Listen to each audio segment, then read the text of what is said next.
My name is Kathy Okoniski, and I am the new youth coordinator for New York State Ski Racing. I was tasked by NYSSRA's development committees to find a way to better educate our membership on the importance of boot fitting and how it relates to the success of our youngest athletes in the sport. With the help of several veteran coaches and 3 master boot fitters, Hope Alive Media and NYSSRA collaborated to produce this educational video. In this video, we hope to provide NYSSRA members with practical advice on the proper fit and flex of junior ski boots. Thank you. As a former NYSSRA and US ski team coach, I think this is an incredibly relevant topic. In my opinion, ski boots are the most important part of a young ski racer's equipment setup. It's also the part of the equipment setup that I frequently see the most problems with.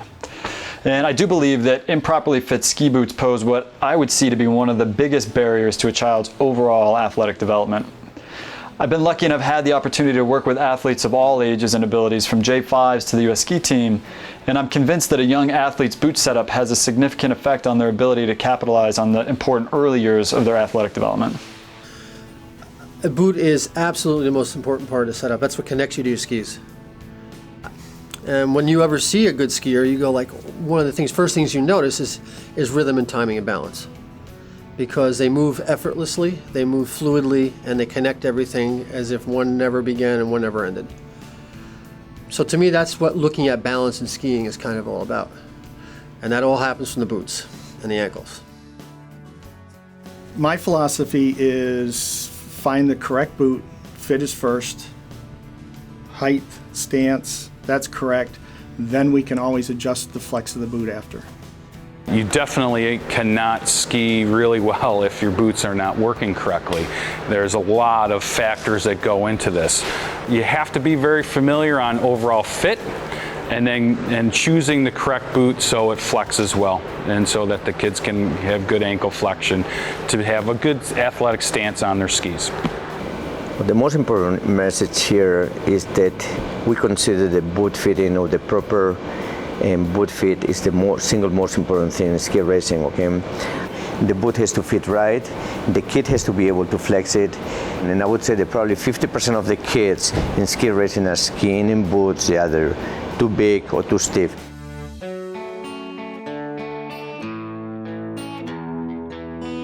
I'm very much a believer in having a boot fit you correctly where you want to go out and ski. If that boot wants to come off your foot any second you're not on the hill, that's not the right boot for you.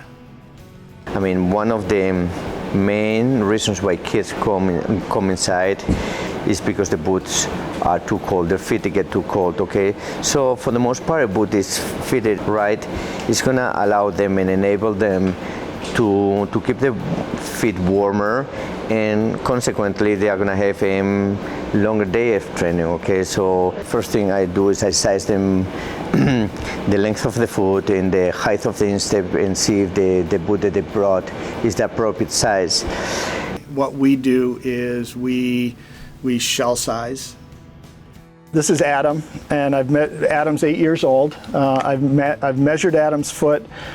He is measuring on the scale at about a 20.0. So what I'm going to do first is just pull the liner out. I'm going to stick Adam's foot in here. Okay, Adam, you're going to stand up for me.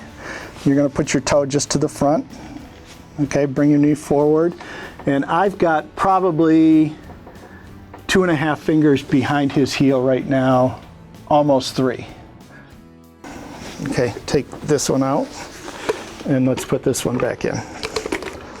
Okay, so do you see the difference? This is a 19.5 now. I'm going down the back of the boot like this, and then I'm taking and I turn my fingers that way inside the boot. So that's 2 fingers right there, not 2 fingers this way, 2 fingers this way, sideways. We slide the foot all the way to the end until the toes touch the front. Are you touching? And now I want to see how much room I have behind the heel and the back of the boot. Here we use 2 different dowels. One is 3/4 inch in diameter and the other one is 1 inch in diameter. For adult skiers, we try to go with a small dowel assuming that the feet are not going to grow anymore. And for kids, younger kids, we try to be between both dowels to give them some room for growth. We don't want to squeeze their feet now at the beginning of the season and have problems halfway through the season. Okay, so we go, and there's plenty of room for the small one, and the big one just fits. Okay, so this is the right size. I know that if their feet grow with little work, these boots would still fit. So everybody goes by the 2-finger rule, but I take the liner and I put it on, and I do this adults, juniors, everybody. I put the liner on their foot. Now, when I go like this, can you see that he's actually got probably 3/4 of a thumb to the end of the boot? Okay. So that was the 20.5, and that's what he measured. So this boot is a 19.5, which now brings me down to about 2 fingers to 1.5 fingers on his shell length. And when I put his foot in the liner, I'm visually seeing where his foot's going to be in the boot. I can see where his instep is, and there's his toe right there. So he's not pushing out the front, but he's in this boot correctly. There's no rule of fingers or thumbs or anything. It's each individual athlete or child, and you have to work with that particular individual to get them set up that works best for them. It's pretty simple. I think a basic rule of thumb is if you put your foot in the boot, I want you to feel your toes at the front of the boot. The big key is when you flex that boot, you will slide back in the boot. So when you stand up, put a boot on, stand up and flex that boot, that is how that boot's going to feel after the boot breaks in, and that's the room you're going to have.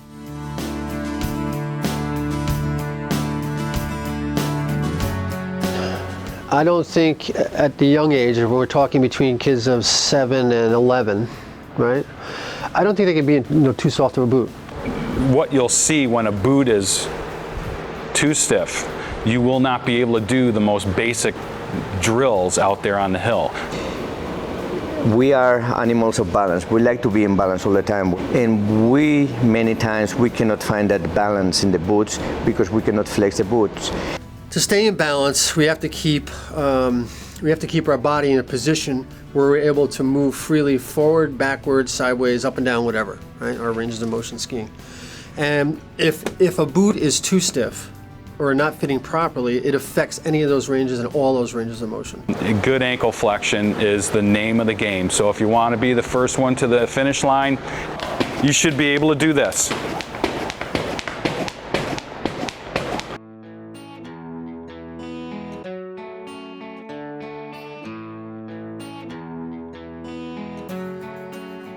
So a lot of times if you're looking at new ski boots or old ski boots, one of the most complicated things is figuring out this numbering system. It really just is a model reference. It's not that there's a universal flex index. So comparing from one company to another company, it doesn't translate that well. Boot flex will change probably close to 30 numbers on any given day. I mean, 10 below, a 70 flex is going to probably flex like 100, and on a 70-degree day, it's going to flex like a 60. I see so many of these kids come in and they just buckle the boot down as tight as they can. And anytime you do that, you can literally change the flex of a boot probably, again, 20 to 30 numbers. It's 70 degrees in the store. They have to be able to bend that boot very, very easily. And they have to be able to get the knee out over the toe piece of the binding. You can see here how these boots really flex very well. The upper cuff moves with the lower leg shaft. Here you can see how that upper cuff moves and slides so easily.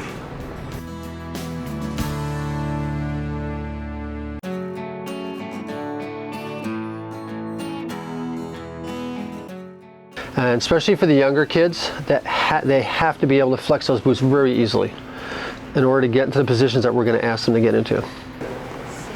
Now here we have the exact same model boot with different plastic from 3 years ago. What's really impressive, this boot just slides so easily.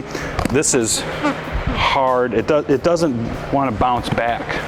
Another thing I take in consideration is the height of the spine of the boot or the calf of the boot, because sometimes the boot just comes up too high in the legs.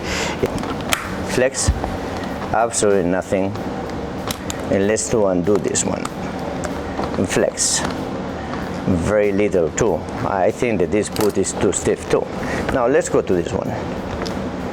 Okay, this is a much better flex. And if we needed more, let's see now how you flex this. Okay, this is a much better flex. So I would suggest the parents, then before they spend any money in skis, take the advice of a boot fitter or coach with the knowledge to try to find the appropriate boot for their kids. I hope that this film has proven to be educational and helpful to all our NYSSRA members. For those of us that worked on this film, it became clear to all of us that each of these experts share a common philosophy and opinion. In this opinion, our experts agreed that all boot manufacturers produce excellent ski boots, and it's up to the boot fitter and coach and athlete to select the boot that is best for them. On behalf of NYSSRA, I'd like to thank Hope Alive Media, the Sports Page, Ski Company Mountain Sports, Mud, Sweat and Gears, and I would also like to thank Sean Goodwin and Steve Mergenthaler for sharing their years of experience and knowledge with us.